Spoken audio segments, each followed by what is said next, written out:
Okay, so we're back with the NSX build, part 2. I've had a few questions about, the what and why and how of what we're going to do on the build. So I thought I'd do a little walkthrough, a little background. First of all, this is a 91 right-hand drive, fairly stock NSX. Had the C30 motor in it, of course. Drove great, low mileage. It's an exceptional car. If you haven't driven one and you like Hondas, you've got to get an opportunity to drive one. It's great. It's like no other Honda you've driven. But anyway, the C30 being what it is, old, hard to find, extremely expensive to rebuild if something happens to it, we decided to go ahead, or more so the owner decided to go ahead after talking, to K-swap the car, which is a great idea for the most part. You're modernizing the drivetrain. You have plenty of options. K20s, K24s are fairly plentiful. So and of course they'll make the power once you get into it. So what we're going to do is K-swap it, turbo it, do all the fuel upgrades, ECU upgrades, tuning, and take the car from making the 250-ish it probably made stock to get it to the 500 to 700 horsepower mark, fairly reliable. So what we're going to do is I'll do a walkthrough of what parts we have and what we actually plan on doing with it. Okay, for starters, what we're going to use is the K20. This is the K20A2. Those are a complete long block out of a RSX Type S. We've already got it torn down. I'm going to send it off to Jeff at CNC Works. He's going to do the CSS service to the block. I'm also going to let him do the assembly just like we did on the B Series block a few videos back. So when I get this back from him, it should be all clean, ready to go, and get back assembled as a long block. But I'm going to use the Manley rods, H-beams. The Wasco 86.5, they're 9.9 to 1 compression pistons. Already ordered the comp twin disc clutch for it, and of course, since this is getting the K series, I've got the K Pro for it already. So it's off to a fairly good start as far as the mandatory parts to get this build going. So I'm gonna do it and get this packed up now, and get it off and ready to ship to them Monday, so we can go and get that started. Because it'll probably take them 4 to 6 weeks before I get this back. So yeah,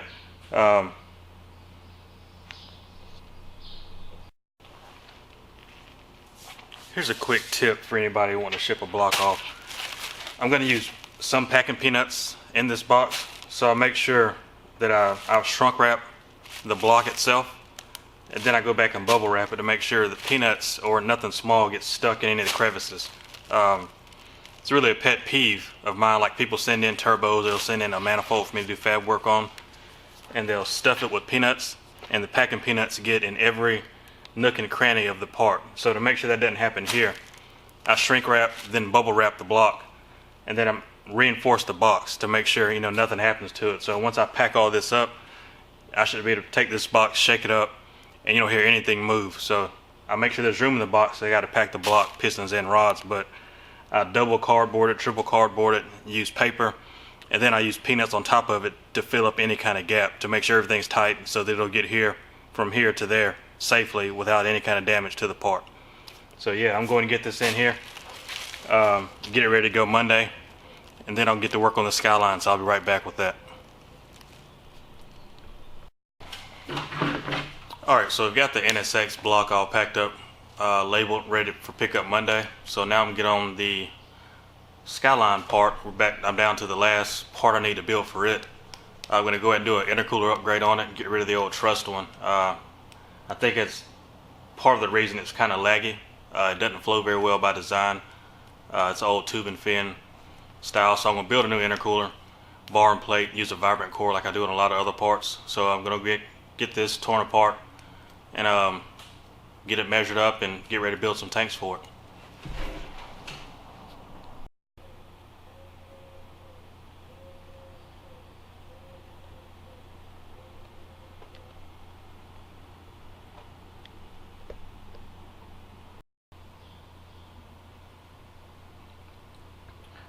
Now I'm going to try to show you what I meant by design when I said tube and fin. This is the interior of the old Trust intercooler coming off, and you can see the separation in the plate style or tube style. what can flow through and what's supposed to be the cooling from the front. That in comparison to like sorry, I forgot I was recording. With the two side by side, you can see the tube and fin and the bar and plate. The difference in just design. The tube and fin is going to be more prone to damage front end wise from any kind of debris on the road. You can see this one being 20 plus something years old. It's just all clogged up, so the rows that are supposed to cool are clogged up, meaning they're not going to work as well. The bar and plates are less prone to do that.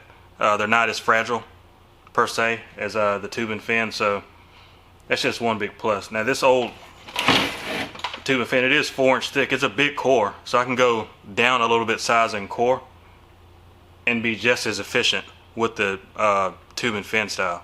I mean bar and plate style. So what I'm gonna do is go ahead and get this sized up, lay it out on the car, and see how I'm gonna mount it. We did a Skyline about a year ago. I don't remember how I mounted it, so I got to figure that back out. But anyway, I'll get that situated and line these two up and start getting the tanks made for it.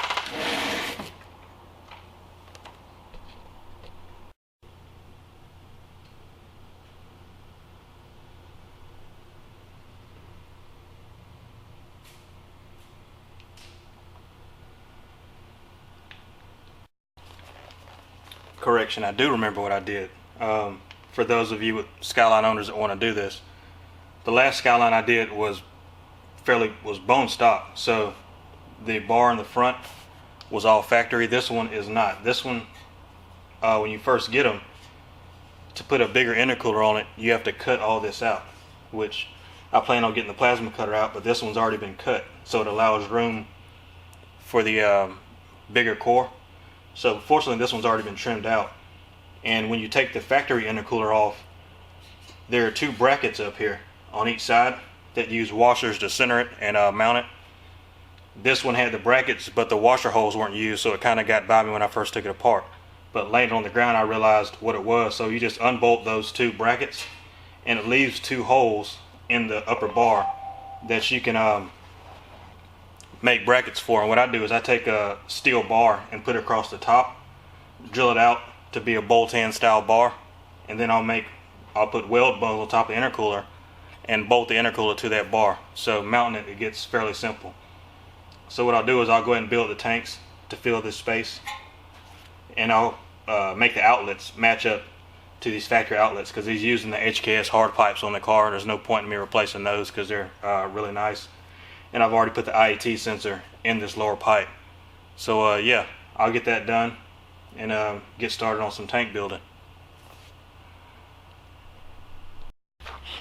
What I'm basically going to do to make sure I fill the opening up like the old one did is I lay the two cores on top of each other, and I basically see that I'm going to use a 4-inch long tank, put a 1-inch taper on the bottom and taper the top so I can get the 3-inch inlet outlet on it. So it's fairly simple. So I'll go ahead and go in there and get the tanks cut, get them ready for Monday, and I'll go ahead and build the whole tanks on Monday.